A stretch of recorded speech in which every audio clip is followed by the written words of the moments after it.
And welcome back to Hannity. Time for Media Mash. Now, ever since the shooting of Trayvon Martin began grabbing national attention, the mainstream media has been irresponsibly reporting on this tragedy. And joining me now to go through all the material, the president of the Media Research Center, Brent Bozell. Brent, it's not just the media, but it's also in the halls of Congress. Let's look at some media, some comments. Again, rush to judgment. Watch this. Trayvon was hunted down like a rabid dog. He was shot in the street.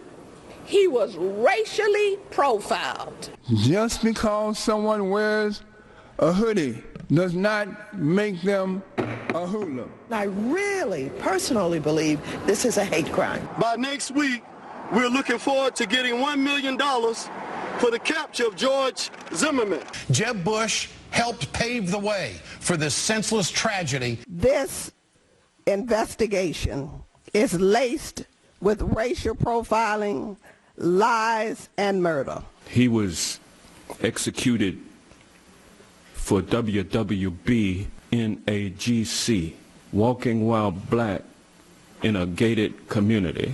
Let's not play this double standard of trying to demonize who is dead.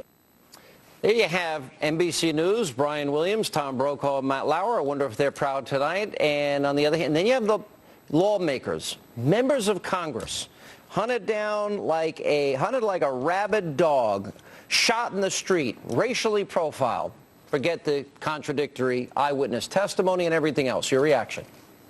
I think the public needs to be stunned at what's going on here. Look, I don't know what happened. I don't know if this guy Zimmerman committed this. If he did, I hope they string him up. But the point is, we don't know. Yet in every single one of those quotes, that person somehow knew. And then it's laced with dishonesty. The Black Panther movement is saying they're going to put out a bounty for his capture, as if he's on the loose. He's not on the loose. So it's dishonest, and no one's calling them to task for this. Somebody has got to stand up and say, these people are out of control. They have an agenda. A bounty? Where's Eric Holder? All right, let's go to NBC News. Now, they distorted Zimmerman's 911 call, and we're going to play the edited portion first. Then we're going to put in what they missed, which gives it an entirely different meaning. This is NBC News, Brent, and this is what they did at a time where emotions are running very high in this country. Watch this.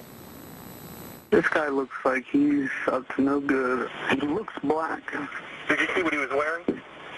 Yeah, a dark hoodie. This case drew national attention after 911 tapes were released from the night Zimmerman, a neighborhood watch volunteer, shot and killed Martin, an unarmed teenager. Are you following him? Yeah. Okay, we don't need you to do that. Martin's family says the problem with all of that is that police accepted Zimmerman's statements as the scene as fact and never gathered any more evidence that might reveal what really happened then.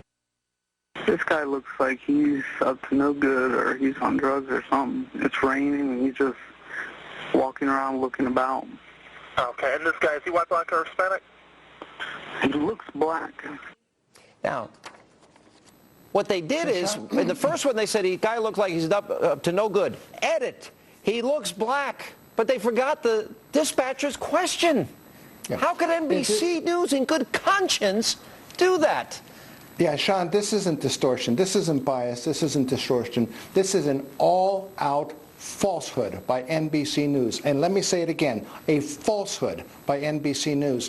What they did was, in the first clip, when you hear him say he looks black, anyone watching that believes there are racial overtones to what this man did. How could you not believe that? You believe it goes with the narrative of the profiling. The only problem is they edited out the dispatcher asking him, what does he look like? He said and then he says he looks black. And then he answered the question. And to edit that out is so distorting.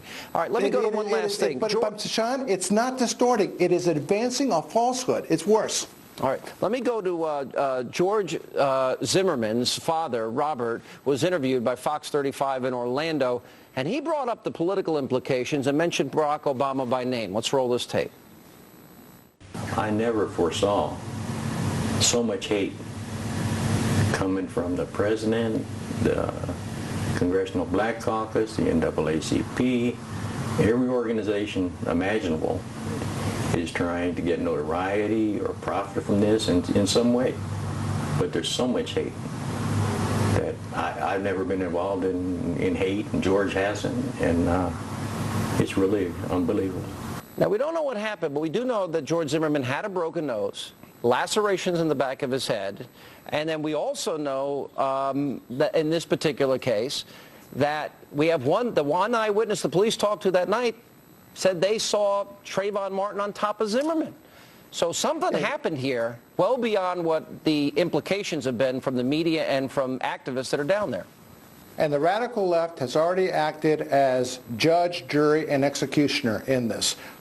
This is another Tawana Brawley moment we're looking at, folks. Al Sharpton never apologized for that. He's got to respond. Every single person who hung this person without knowing the facts has got to respond to this. What about NBC and I think the News? public has to hold them all. NBC News, they are despicable in this. I want to say it again. They outright advanced a falsehood on national television. They outright told a deliberate lie on national television. It's sad, and with emotions running high, a height of irresponsibility. Brent Bozell, thanks for being with us.